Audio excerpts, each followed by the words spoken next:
जय भीम साथियों, मेरा नाम डॉक्टर अनूप है और इससे पहले भी हम लोग एक वीडियो पे बातचीत कर चुके हैं और उस वीडियो में हमने बातचीत इस बात पे की थी कि आखिर हमारे सामने शिक्षा से जुड़े सवाल क्या हैं।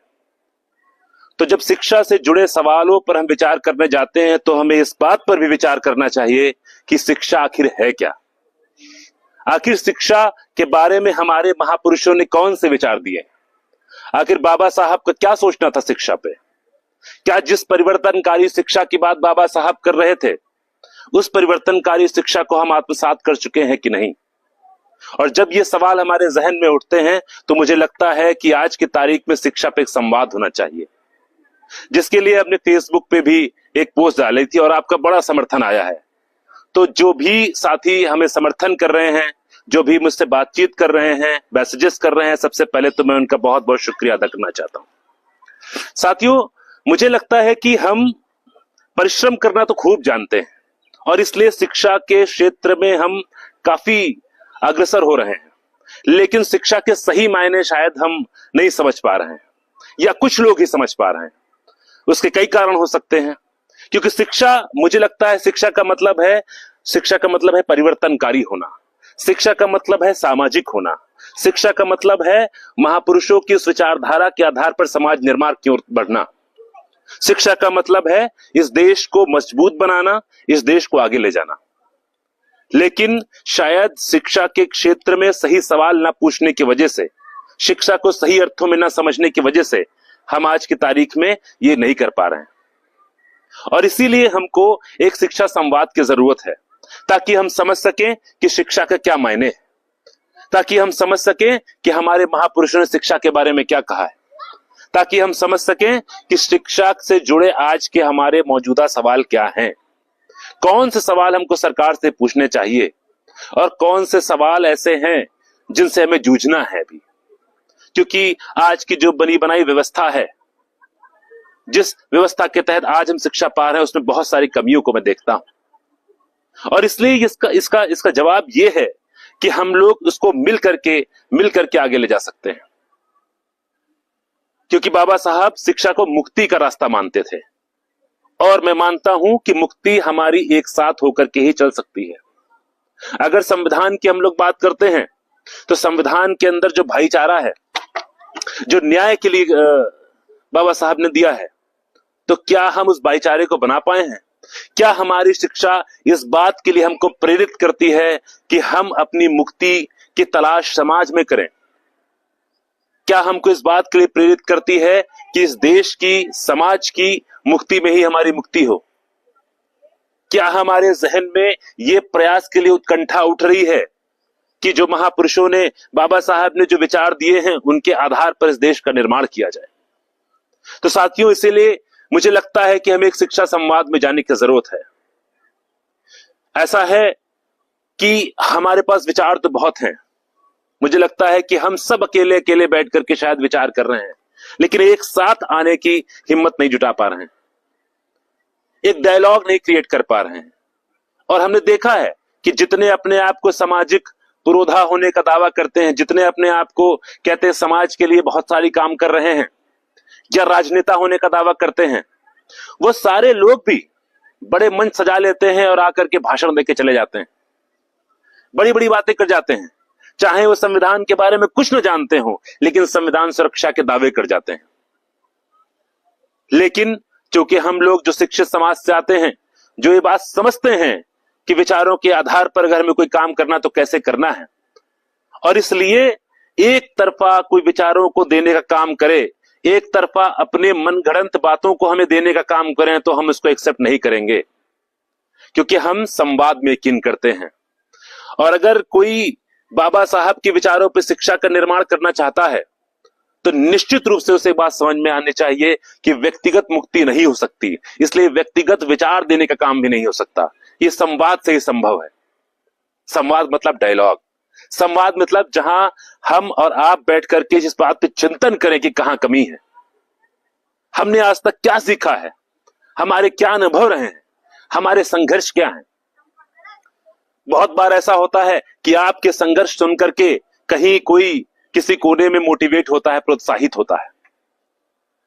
जब वाल्मीकि जी ने जूठन किताब लिखी तो उससे सैकड़ों हजारों लोग मोटिवेट हुए। इसलिए हर व्यक्ति की जो शिक्षा के क्षेत्र में संघर्ष कर रहा है और जो लोग शोषित समाज से आते हैं, वंचित समाज से आते हैं, कमजोर वर्ग से आते हैं, वो निश्चित रूप से संघर्ष के तहत यहां पहुंचे हैं और इसलिए उनकी कहानी भी जरूरी है। साथियों, इसीलिए हम एक संवाद की शुरुआत करना चाहते हैं जहां पर हम अपने अनुभवों के बारे में विचार कर सकें, समाज के अनुभवों पर विचार कर सकें और कहां तक हमने आज तक हम पहुंच पाए हैं। अगर हम बाबा साहब की बात करते हैं, महापुरुषों की बात करते हैं, तो उनके विचारों को हम कहां तक ले जा पाए हैं, इस पर भी हम विचार करें।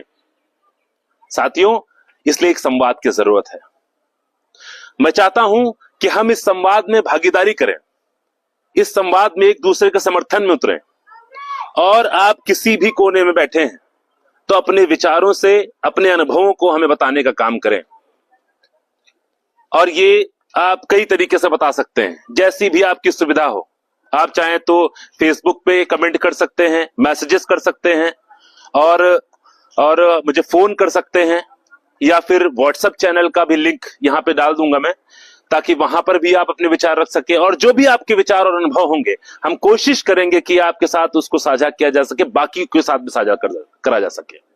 और ये संवाद सिर्फ कोई वीडियो के माध्यम से सिर्फ नहीं किया जाएगा। इस संवाद को मैं आपके बीच में आकर भी करूंगा, क्योंकि हमें यह बात तय करनी है कि जो बाबा साहब का मिशन था, जो बाबा साहब का शिक्षा को लेकर के विचार था, वो विचार इस देश के अंदर लागू हो, वो इस समाज के अंदर लागू हो। और हम जिस मुक्ति की ओर, जिस परिवर्तन की ओर बढ़ना चाहते हैं, जिसको हम कहते हैं परिवर्तनकारी, ट्रांसफॉर्मेशन ऑफ सोसाइटी, तो उसको हम कर सकें। और ये तभी संभव है जब हम एक साथ बैठें और संवाद करें। इसलिए संवाद ऑनलाइन मीडिया के माध्यम से भी होगा, वीडियोस के माध्यम से भी होगा, और आप सबके बीच में भी आकर के संवाद की आवश्यकता है, उसको भी हम लोग करेंगे। तो साथियों, और सिर्फ संवाद का सवाल नहीं है, ऐसा नहीं है कि सिर्फ विचारों को ही साझा करते रहेंगे। विचारों का होना बहुत महत्वपूर्ण है, लेकिन हमें एक चीज और ध्यान रखनी चाहिए कि हमको उसको एक मुकम्मल जहां तक पहुंचाना है, मुकम्मल जगह तक पहुंचाना है। और इसलिए इसके ऊपर कई प्रकार के हम लोग आगे चल करके कई काम भी करने की विचार कर रहे हैं। जैसे कि मुझे लगता है कि मेरे शिक्षा के एक पूरे क्रम में मुझे एक बड़ी दिक्कत का सामना करना पड़ता था। वो ये है कि बहुत सारी इंफॉर्मेशन नहीं होती है। आप जाइए विश्वविद्यालयों में और हमारे जो ग्रेजुएट छात्र हैं, पोस्ट ग्रेजुएशन कर रहे हैं, उनसे पूछिए कि विदेशों में पढ़ने के क्या तरीके होते हैं, कैसे हम वहां अप्लाई कर सकते हैं, कैसे हमको स्कॉलरशिप मिल सकता है, शायद नहीं पता होगा, क्योंकि इसके लिए कोई इंफॉर्मेशन नहीं है, कोई सूचना नहीं है, कोई जानकारी नहीं देता। और ये जानकारी शायद जानबूझ के हमसे छुपाई जाती है, क्योंकि उनको पता है ये मेहनत करने वाले लोग हैं, ये मेहनतकश लोग हैं, अगर इनके पास सही जानकारी पहुंच गई तो कहीं ये आगे ना निकल जाएं। तो साथियों, लेकिन इस जानकारी को हमको एक दूसरे से साझा करना है, और इसलिए इस तरीके की जानकारी के कुछ पोर्टल्स हम लोग क्रिएट करने की कोशिश करेंगे, बनाने की कोशिश करेंगे। और साथियों, अलग अलग विषय में लोग पढ़ रहे हैं और सबकी भागीदारी, सबकी इंपॉर्टेंस है, और बहुत बहुत अनलिमिटेड, एक अनगिनत सोर्सेज हैं, अनगिनत क्षेत्र है जहां पर आप अपनी एक्सपर्टीज को, अपनी चीजों को दिखा सकते हैं, जहां पर हम अपने ज्ञान का इस्तेमाल कर सकते हैं। तो इस तरीके की चीजें करने के लिए भी हम कोशिश करेंगे कि भविष्य में कुछ ऐसे सेंटर्स बना सके जहां से वो इंफॉर्मेशन और वो तरीके और आपको पूरी तरीके से हेल्प मिल सके। लेकिन उसके लिए हमें एक चीज समझनी पड़ेगी कि शिक्षा सिर्फ शब्दों की बात नहीं है, शिक्षा सिर्फ किताबों को कुछ पढ़ लेने का नहीं है। शिक्षा का मतलब है अपने जीवन को परिवर्तित करने के लिए संघर्ष। शायद पहले अपने जीवन को, फिर समाज के जीवन को, और फिर देश को परिवर्तन करने का। अगर परिवर्तनकारी शिक्षा को मानते हैं तो एक और चीज हमें याद रखनी चाहिए कि हमें सवाल पूछने आने चाहिए, क्योंकि जो शिक्षा आपके अंदर सवाल नहीं जगाती है, जो शिक्षा आपके अंदर आपको सवाल पूछने के लिए प्रेरित नहीं करती है, मुझे लगता है वो पूरे रूप में शिक्षा नहीं है। और इसलिए खूब आलोचना भी होनी चाहिए, सकारात्मक कार्य भी होने चाहिए, और हमको इस नतीजे पर पहुंचना चाहिए साथ मिलकर के कि अब हमको किस दिशा में जाना है।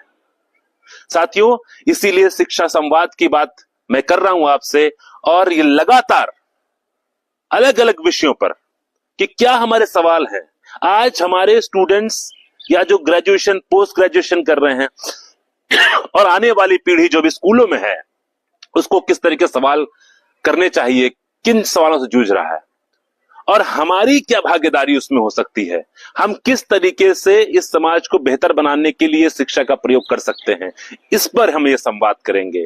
और हर विषय पे जिस पे आपको लगता है उस पे भी हम बात कर सकते हैं।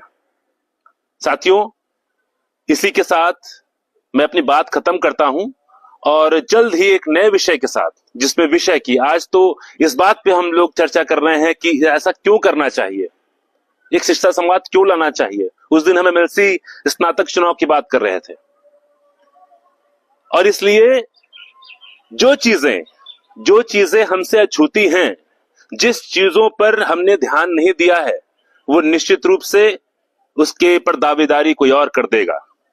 इसलिए शिक्षा पे भी सही दावेदारी हमको करनी है और शिक्षा से समाज का जो परिवर्तन किया जा सकता है, देश का परिवर्तन किया जा सकता है, उस पर भी हमको अपनी भागीदारी, अपनी दावेदारी करनी है। तो साथियों, शिक्षा संवाद में आज के लिए इतना और बहुत जल्द हम आपके बीच में भी आएंगे और आपसे मुखातिब भी होंगे। और जो भी आपको कमेंट लगता है, जो भी आपको लगता है विषय पर चर्चा होनी चाहिए, उसको कमेंट बॉक्स में या फिर आप व्हाट्सएप चैनल का जो लिंक है उस पे, या फिर आप मुझे फोन कर सकते हैं, हम लोग चर्चा करेंगे इस पे। और अगले वीडियो में आपके जो अपने विषय होंगे, जो आपके अनुभव होंगे, जरूरी कि कोई विषय हो सकता है कोई आपका अनुभव, तो उन सारे चीजों को मिला करके हम लोग नए तरीके से वीडियो पे आपके साथ बातचीत करेंगे। तब तक के लिए जय भीम, जय भारत।